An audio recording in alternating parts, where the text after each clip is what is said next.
Hello, I'm back. So we're going to dive into my book again, Who is My Child? Finding the Best Way to Teach Your Children Based on Each Individuality Type by Jilliann Beck-Bryant. That's me. If you have not filled yourself in, if you're behind, go back a few videos because we are already like halfway through the book. We're on chapter...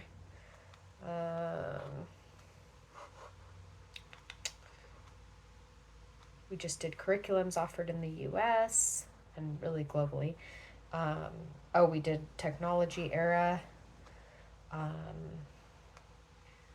So now we're getting into the problem with the government. Chapter 11. Okay, this is big and it might be censored or banned. Anyway, that's one problem with the government. So I'm going to read and you guys can comment. You can get the book on Amazon, Kindle, barnesandnoble.com. There's also a way cuter cover. This is the older version. And, or my link is in my bio on a lot of my social media outlets. I will probably post it in the description here. Make sure you like, subscribe, and share with your friends that you think could benefit from a curriculum for homeschooling, or they're confused on which preschool to take their child to, or contact me if you want like some private consultation, or you want to collaborate on starting a school. Anyway, I could go on for hours, so let me dig in. Since when is it okay for 4 infants to be left with 1 adult? That's the ratio law they've set in place. We only have 2 arms, 2 legs, and 2 breasts for a reason, ladies. So how the heck are we supposed to feed, change, and sleep more than 2 vulnerable babies at a time? Why is this acceptable? It is not, in my opinion.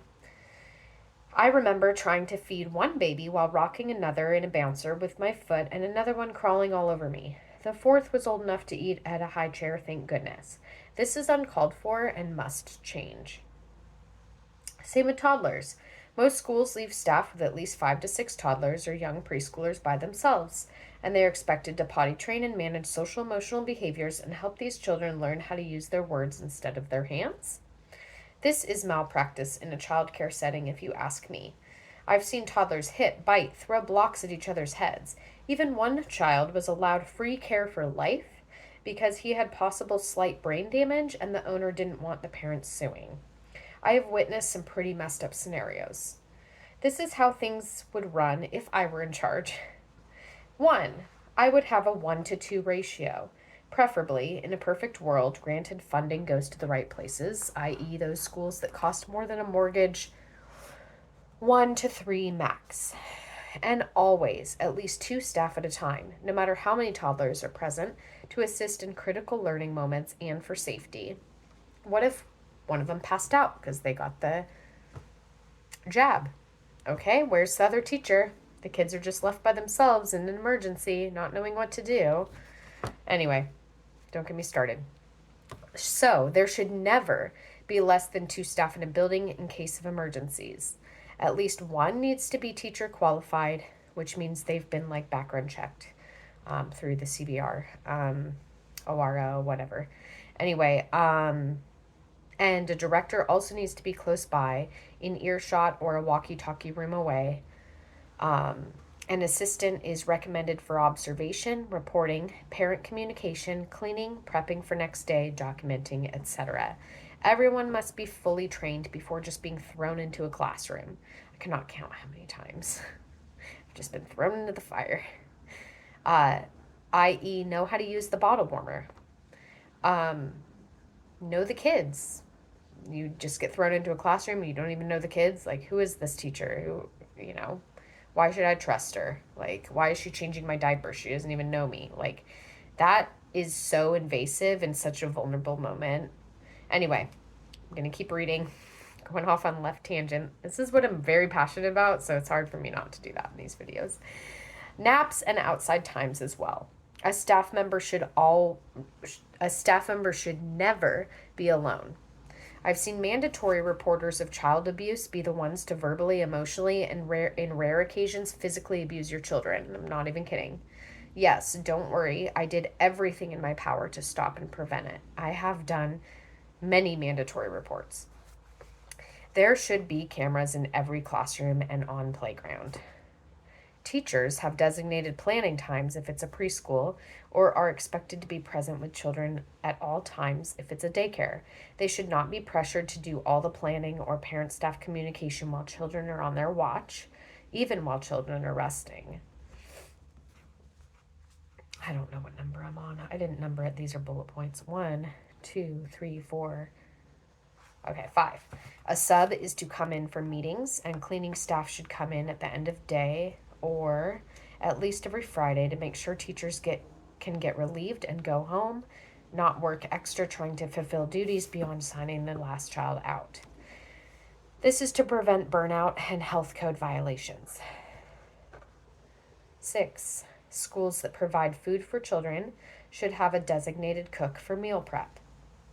And Head Start actually has this, which is awesome. Teachers who are handling diapers and or mucus all day should not be in the kitchen. This is how the stomach bug and other illnesses come about. Gross.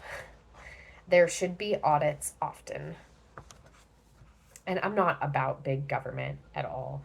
I'm just saying if restaurants are getting constant health code audits, so should these preschools that are feeding children, because if you just wipe a diaper, and especially if it's poop, and then you barely wash your hands, and then you're preparing snack without putting gloves on or whatever, and then you're, oh my God. Anyway, we got sick so much.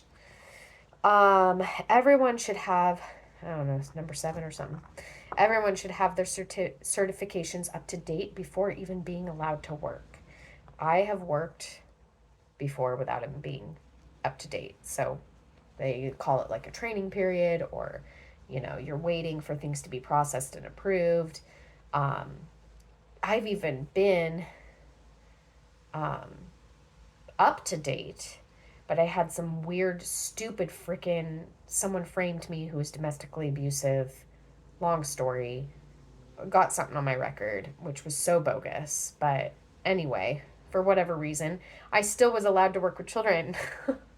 So that tells you that the background checking system isn't even that good, because if I was really dangerous and it should have been put on my background, whatever, like, why then did they not notify my employer and allow me to still work with children? Anyway, it's a messed up system, people. Just be careful who you trust. Always volunteer. Always just keep your eye out, because you just never know what's going on. Even if someone's background checked, doesn't mean they're not doing drugs. Doesn't mean they're still good to your children, even though they passed a test 5 years ago. Because they don't renew them often, and even if you don't have, the cops were never called and never got founded for something, doesn't even mean that you're necessarily good with children. You know what I mean? Like, a lot of people abuse their kids and never get caught. You know what I mean? So, employers should be required to pay for this staff to take these trainings prior to coming in. So, another thing is that people don't want to take all these trainings. People don't want to educate themselves on all this child development stuff because they're not getting paid for it. So why would they do that? So make sure that you're getting compensated, which I think since I wrote this, the government has been way better about. At least at big companies. I don't know about the private schools, the small ones. Nonprofits are usually great because nonprofits make the most profit, but some of them are too small and they don't have the funding. But the big ones that are, like, especially backed by unions, they're backed by the government, like Head Start, they actually do keep everything up to date, pay their staff for it because they have the means to do so. So there are definite benefits to that. If in an in-home or center preschool daycare, if an in-home or center preschool daycare is understaffed, then it is up to the owners to come in and fix it. And I want to be a business owner, okay? And I'm holding myself to some pretty high standards. They need to pick up the slack. I've seen slave driving business owners, and it frankly makes me sick to my stomach. We get ridiculed Monday mornings if everything isn't perfect after Friday nights.